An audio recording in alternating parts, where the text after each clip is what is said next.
My name's Amanda, and at 32, I've built a $20 million business from the ground up, no college degree, no silver spoon. For years, I quietly carried my family's finances, even as they dismissed my career choices like they were a childish phase. Then, last month at my dad's birthday dinner, the mask came off. He looked me in the eye, called me uneducated trash, and told me to get out of his house. What he didn't realize was just how far I'd come. 3 weeks later, when the truth finally hit him, that expression on his face was worth every sleepless night, every tear.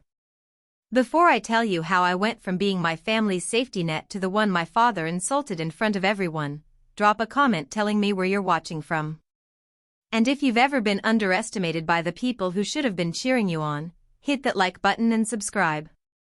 I grew up in a quiet, middle-class neighborhood in Columbus, Ohio. My father, William, was an accountant at the same firm for 3 decades. My mother, Patricia, taught elementary school. Both believed, without question, that the only path to success was through college. My siblings, Thomas and Jennifer, happily followed that script. I didn't. Even as a kid, I couldn't help thinking differently. At 10, I ran a lemonade stand that offered multiple flavors and even gave loyalty cards to repeat customers.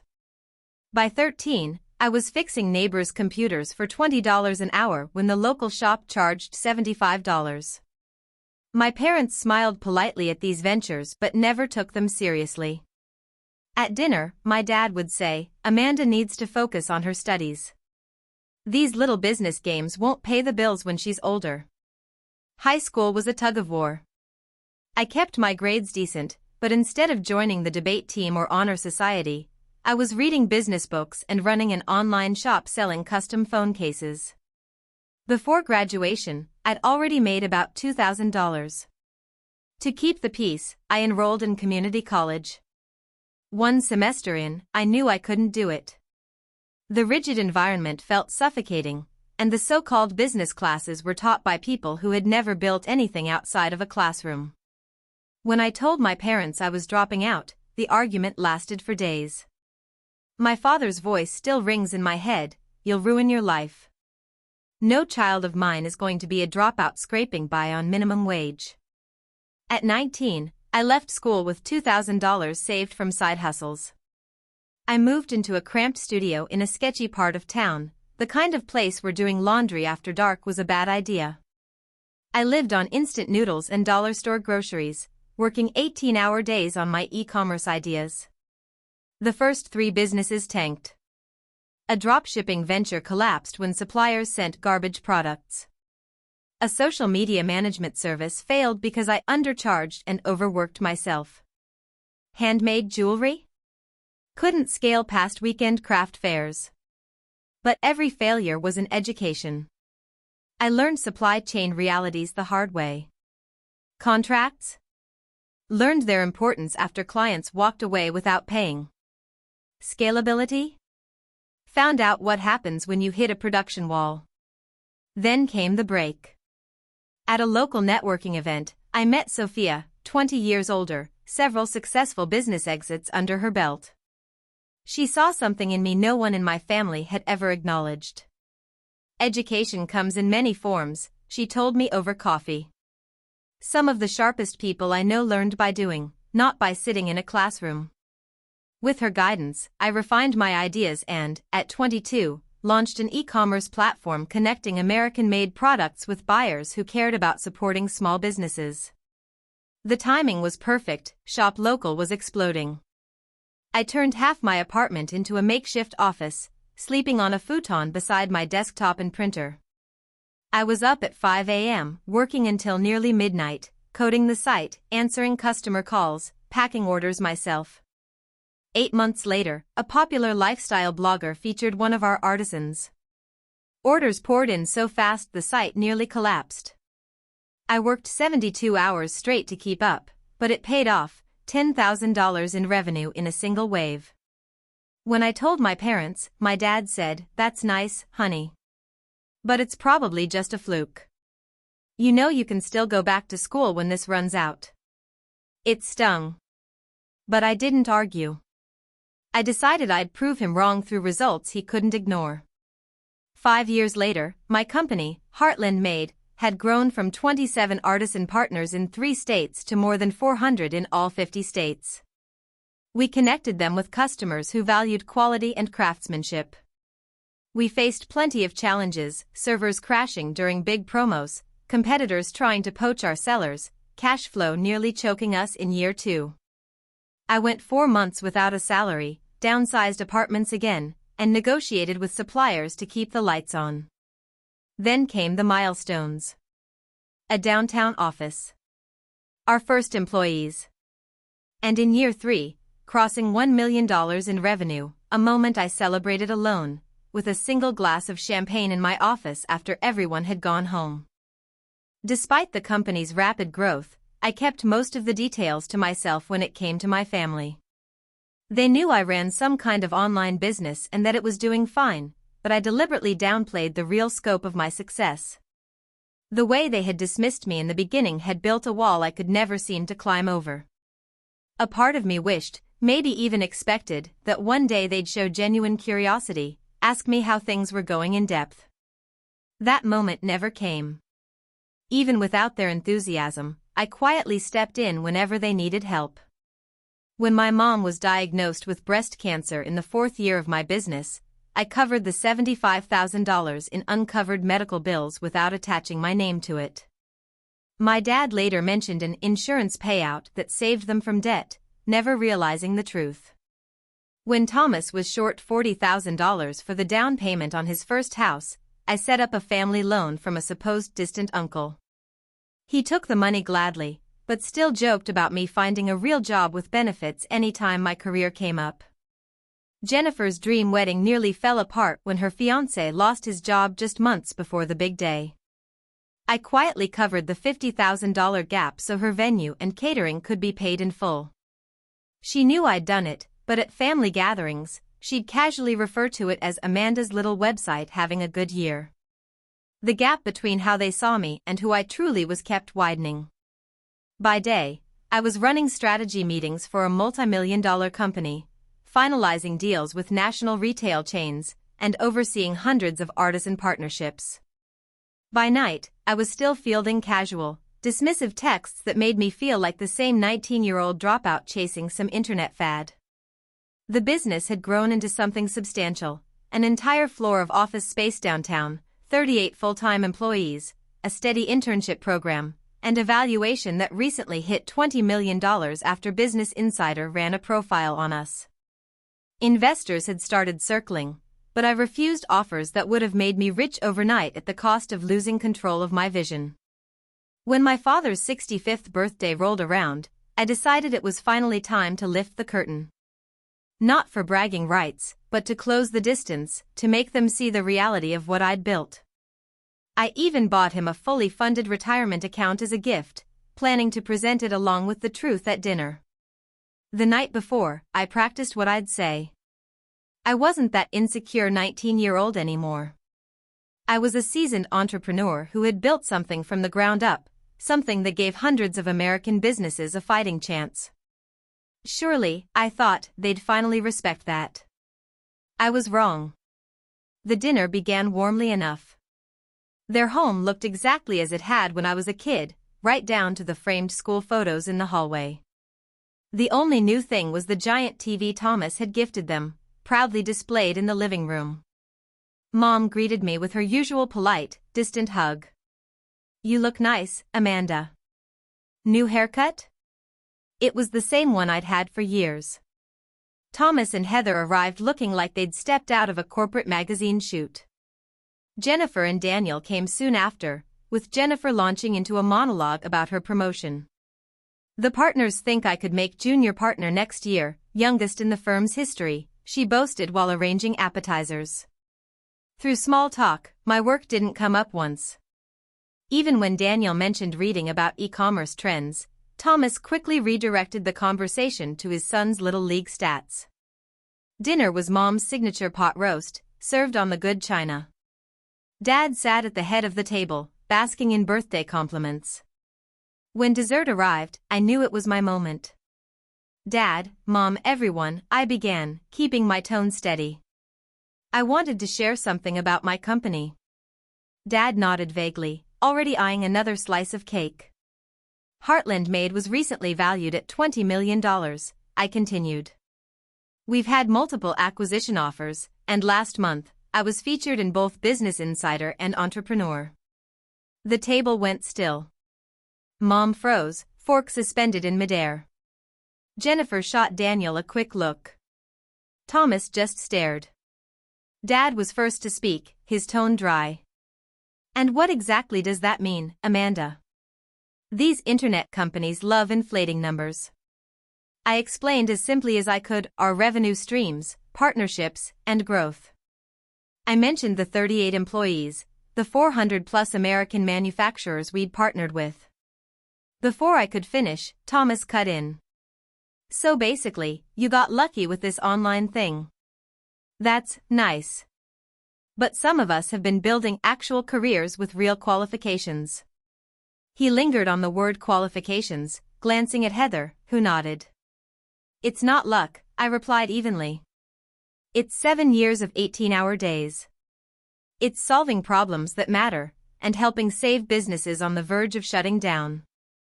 Mom finally spoke, her voice soft but hesitant. That's impressive, dear, but I still wish you'd finished college. Education matters, even with success like yours. I could feel my patience starting to fray. I had brought something special for Dad. Sliding an envelope across the table, I told him it contained paperwork for a fully funded retirement account, my way of making sure he and Mom could enjoy their later years without worry. He opened it, scanning the documents, and instead of the gratitude I expected, his expression hardened. His cheeks flushed red.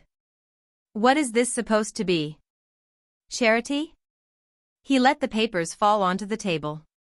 We didn't raise you to throw money around, acting like you're better than the rest of us. That's not what this is, I said quickly. I just wanted to help, like I did with Mom's hospital bills, Thomas's down payment, Jennifer's wedding. All three of them froze. You, my father stammered. That was you? Jennifer's face drained of color. Thomas's eyes narrowed. Mom simply looked bewildered. You've been slipping money to us behind our backs, Dad's voice rose. Parading around with your internet money like some kind of big shot. I was only trying to support you, I replied, my voice softer than I meant. I never wanted credit, I just wanted to make us feel like charity cases, Thomas cut in. Some of us have real jobs. Degrees. Not this get-rich-online nonsense. It's not nonsense, I shot back. It's a real company, dozens of employees, good salaries, benefits. We help keep American manufacturers in business. Dad shoved his chair back, napkin tumbling to the floor. You dropped out of college against our advice, hid away in that little internet bubble, and now you waltz in here throwing money around like you've got life figured out. That's not. You think your money makes you better? You're still just an uneducated fluke who got lucky. Anyone can get lucky. Silence. Mom gasped but said nothing. Thomas stared at his plate, the corner of his mouth twitching upward. Jennifer wouldn't meet my eyes. William, Mom whispered, but it was too late. I've worked my whole life the right way, got an education, built a respectable career, raised a family. I'm not going to be shown up in my own home by my dropout daughter. I rose slowly, picking up my purse. I think I should go. Yes, you should, Dad snapped. Get out of my house. Your money doesn't buy you a place in this family. We have standards. The words landed like blows. I looked around the table, hoping for a single ally. There wasn't one. Happy birthday, Dad, I said quietly, then walked out. No footsteps followed. No one called after me. By the time I reached my car, my hands shook so hard I could barely get the keys in the ignition. Driving away from the house I'd grown up in, I knew something fundamental had shattered, and it wouldn't be fixed. The trip back to my hotel blurred into streaks of streetlights and tears. Twice I had to pull over, too choked with emotion to keep going. The irony burned. I owned a multi-million-dollar company, but couldn't set foot in my own family's home. Later, in the sterile quiet of my hotel room, I replayed everything. Had I been too proud? Too blunt? Was I really just trying to buy the approval I'd been chasing for years? I opened my laptop and began writing down every contribution I'd made over the years. $75,000 for Mom's cancer treatment. $120,000 for Thomas's house and renovations. $50,000 for Jennifer's wedding, plus the honeymoon she never knew I paid for. Dad's car repair, $22,000. Mom's kitchen remodel, $35,000. Countless smaller expenses. Almost $300,000 in all, never once asking for repayment. And now the retirement account they'd rejected. Just after midnight, Jennifer texted. Dad's still mad, but he'll get over it. You know how he gets when his authority is challenged. No apology. No acknowledgement of the words that had been thrown at me. Just an expectation I'd swallow it and play along. I didn't reply. The next day, I called a therapist back home. Dr. Richardson fit me in for an emergency virtual session. Family wounds cut the deepest, she said gently after hearing my story, especially when they target the very things you've fought hardest to achieve. In the days that followed, Dr. Richardson helped me piece together the real reasons behind what had happened. My achievements, she said, weren't just about money, they shook the family's unspoken hierarchy.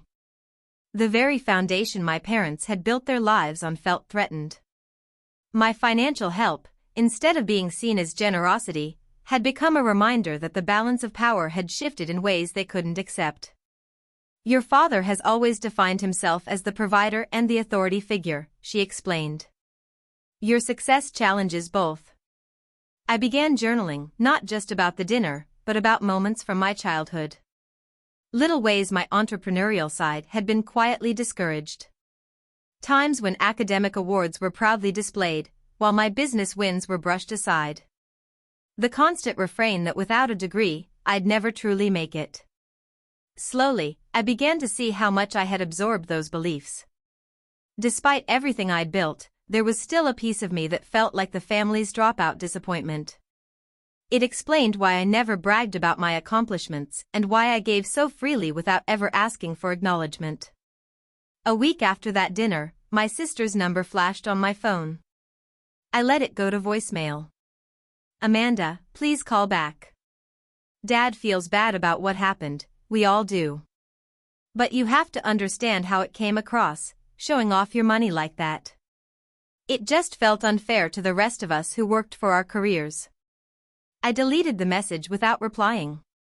Somehow, in their version of events, I had become the villain, simply for speaking truthfully about my business after years of keeping quiet.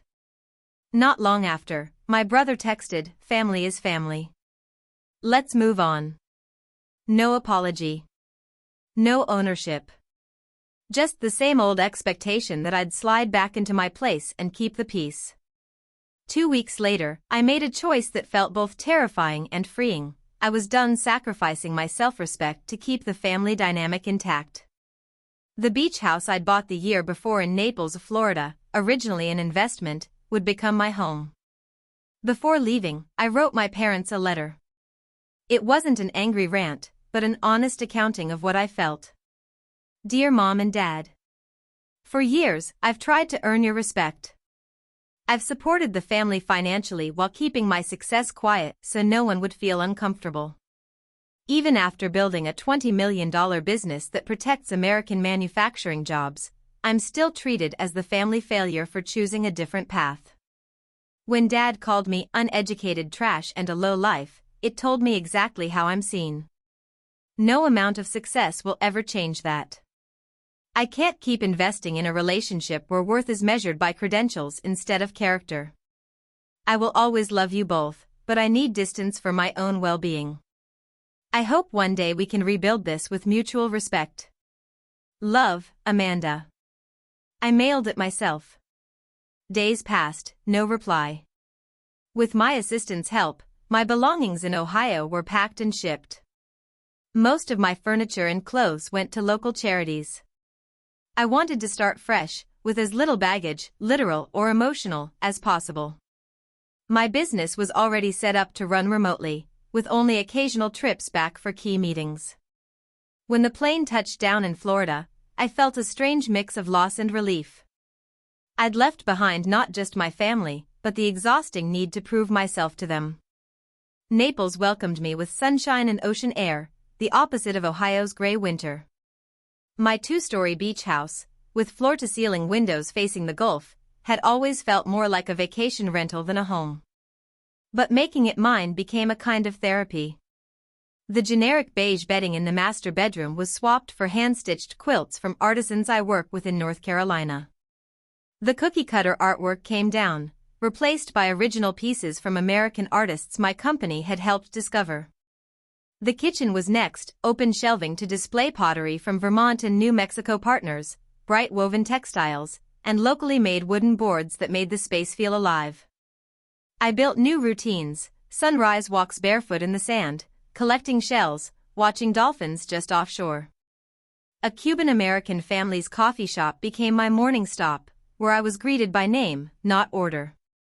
Running the business from here turned out easier than expected. Video calls replaced boardroom meetings, and without the constant commute or distractions, I was more productive. My leadership team visited after the first month for strategy sessions on my deck, and my operations director, Marcus, told me, "You seem different, more sure of yourself." He was right. Without the shadow of my father's criticism, my instincts flowed naturally. I joined the local Chamber of Commerce and a women's business network. Here, I didn't hide my success, people respected it without the weight of old history. And for the first time in years, I felt like I was exactly where I belonged. I got to know Eliza, who owned a small but elegant local art gallery, and through her, I met her close circle of friends, women in their 30s and 40s who measured worth by what you were doing now, not by degrees or old accolades. Our weekly dinners became a bright spot in my new life, full of laughter and real conversation. Not once did anyone ask about my education, or hint that I had simply been lucky. 3 weeks after settling in Florida, an uninvited knock broke the calm. Standing there was my brother, Thomas. "Nice place," he said, letting out a low whistle as his eyes took in the ocean view from my living room. "Really nice." He looked oddly out of place against my relaxed coastal setting, crisp button-down, pressed khakis, like he had walked in from a completely different world. "So, what brings you to Florida?" I asked, not offering him a seat. "Family," he replied smoothly, with that same easy charm he'd been using on our parents since we were kids. "Anne, I could use your take on a business deal. Ground floor, real opportunity." Some habits were just too familiar to be surprising. I didn't need to ask, this was about money. "I'm not lending to family anymore," I told him flatly. "That chapter's closed." His face stiffened. "So that's it? You get your beach mansion and forget where you came from?" "Dad was right about you." "Dad called me uneducated trash and threw me out of his house," I reminded him. "Did you come here to back him up?" He faltered. He didn't mean it, you know how he gets. Family fights happen. "That wasn't a fight," I said. It was the truth coming out.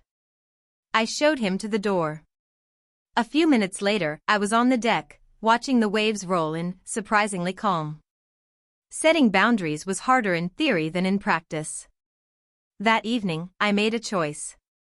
I called my lawyer and set up a scholarship at the community college I'd once attended, full tuition and mentorship for 5 students a year with real entrepreneurial drive.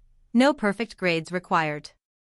I insisted the mentors be people who'd built businesses from the ground up, not just taught about it. Weeks passed, and the house slowly became more than an address. I planted native flowers that brought in hummingbirds and butterflies. I adopted a rescue dog, Charlie, who padded along the beach with me and curled up at the end of my bed at night. His simple, constant affection was a reminder of what healthy connection should feel like.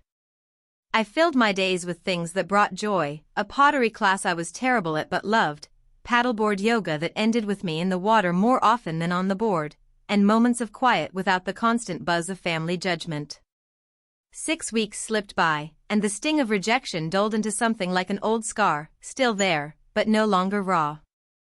I was building a life that actually matched my values, not someone else's script. Then, something unexpected pulled my old world back into view. Eliza texted me early one morning, "Pick up the Naples Business Journal. Page 3. Trust me." The feature was about business owners making a national impact. And there I was, sitting on my deck, Gulf of Mexico behind me, under the headline, "E-commerce innovator brings multi-million-dollar enterprise to Naples."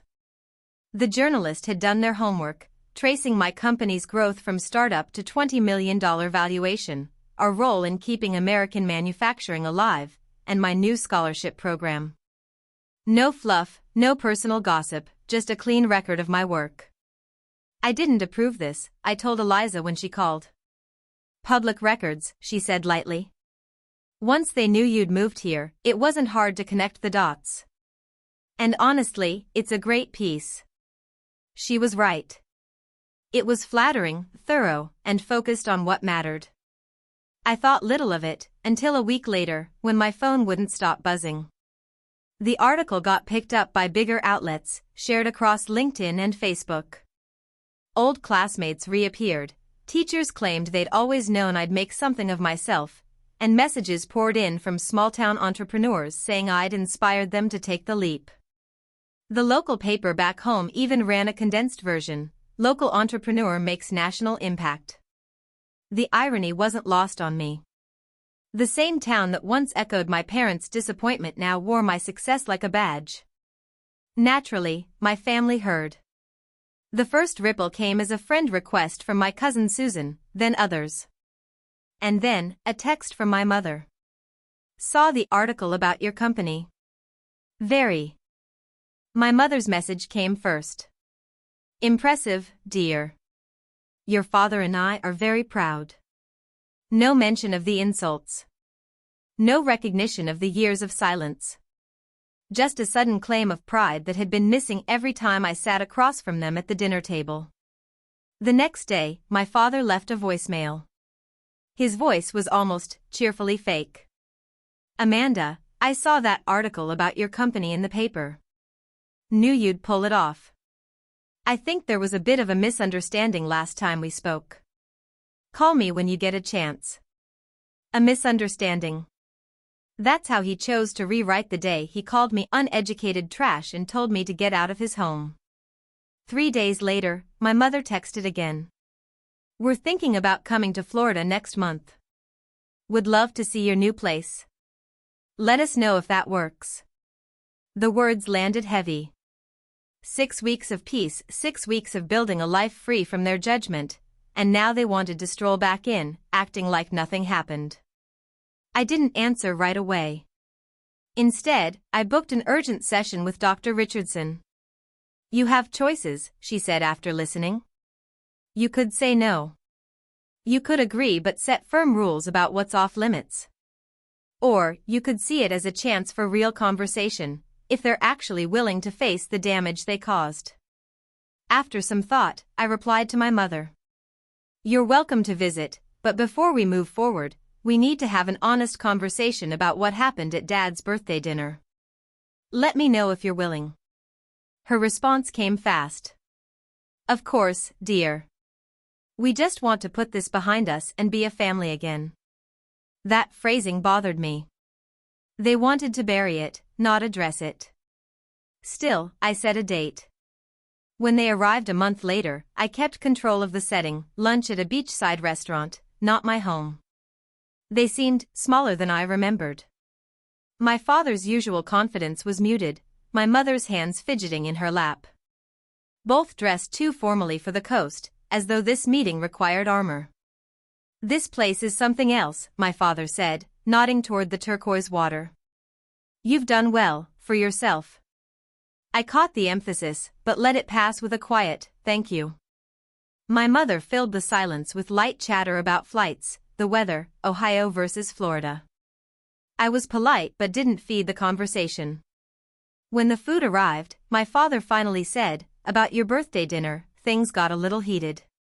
You called me uneducated trash and told me my money didn't make me part of the family," I reminded him, calm and steady. He flushed. "I was surprised about your business. It threw me. Maybe I overreacted." Not an apology, just an excuse. "I need to understand," I pressed. "Was your reaction about my success, or about finding out I'd been helping the family financially?" "Both," my mother said quickly. "It felt like you were showing off. Like you think you're better than us." "I never thought that," I replied. "I kept my success quiet for years just to avoid this. I helped because I could, because I wanted to." My father shifted in his seat. The way it came out, it felt like charity we didn't ask for. The rest of the meal went like that, sidestepping responsibility, justifying what was said, never really owning the harm. It became obvious they weren't here to make amends. They were here because my success was now too public to ignore. When the plates were cleared, I made my position clear. "I'll show you my home, but understand this, I won't pretend that dinner didn't happen. I won't tolerate insults or judgment about my choices. If we're going to have a relationship, it has to be built on mutual respect." They exchanged a quick glance before my father gave a stiff nod. "That seems fair." At the house, I watched their faces as they took in the ocean view. The scale of my success was suddenly undeniable. The number they'd read in the paper was now concrete: walls, windows, and a horizon stretching past the deck. "This is quite something," my father said, his voice tight. "Want a tour?" I asked. As I walked them through, pointing out handmade pieces from Heartland artisans, it hit me, I didn't need their approval anymore. I loved my home, I loved the business I'd built, and I was proud of both, no matter what they thought. In the end, that realization was more valuable than any apology they could have offered. The sun dipped low over the ocean, casting shades of gold and coral across the sky, a scene far too beautiful for the tension building between us. My father was the first to break the silence. His voice was softer than I'd ever heard. "I want to start by saying, I'm sorry for what I said at my birthday. It wasn't right, no matter how blindsided I felt." The words landed, but they carried a hitch, an excuse hidden inside the apology. His focus was still on how he had felt, not on the weight of what he had said. "What cut deepest," I answered carefully, "was that your words seemed to reveal how you've truly seen me all along, despite everything I've worked for." My mother leaned forward, her hand hovering near mine, not quite making contact. "Amanda, we've always been proud of you. We just worried, without a degree, your future wouldn't be secure." I gestured toward the home behind me, toward the life I'd built. "This is my future. And I built it without a diploma, just years of relentless work. That deserves respect, not judgment." My father shifted in his seat. "Business is unpredictable. Companies fail overnight. We only wanted you safe." "I get that," I told him, "and I know that comes from love. But security is never guaranteed, not for degree holders, not for anyone. There isn't only one road to success."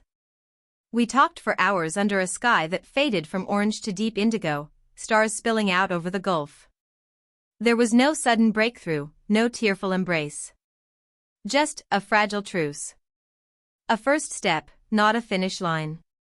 As the evening wound down, I told them plainly, if we rebuild this relationship, it has to be on my terms too. No more belittling my choices, and no more crediting my achievements to luck. They agreed, though my father's tight smile betrayed hesitation. My mother seemed more open, maybe realizing for the first time the part she'd played in enabling the old family dynamic.